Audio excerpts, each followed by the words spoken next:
Nowadays, in so many smartphones, there are so many features. One of those features is that from any image, you can remove anything if you want, but sometimes you may be using old phones.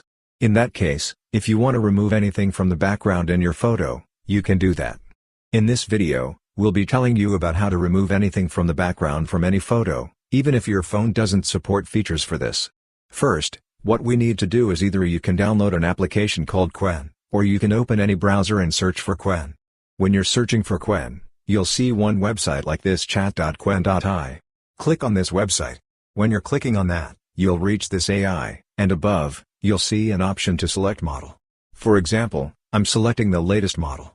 This is free to use, so you don't need to take any sub. Anyway, after that, down here, you'll see the image edit option. Click on image edit.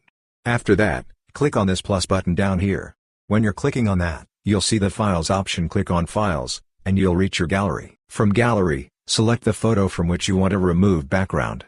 For example, I'm selecting this photo. From this photo, I want to remove everyone from background. So I want to type remove everyone from background. If it is any one single person, you can mention that. Anyway, I want to remove everyone, so I'm typing that. After that, click on the send button. Within a few seconds, this Qwen will remove that person from background. Now, here, you can see the image is processed. Now, everything from background is removed, and I think it has done a good job, better than some of the features built in some smartphones. And another thing is that if you want to add anything to this, you can do that also. That's an extra feature. Anyway, click on this edit button, and for example, if you want them to have cap, you can type that. So that's an extra feature. So this way, you can easily remove anything from your photo in your smartphone, even if features are not there in your smartphone. Hope this video was helpful for you.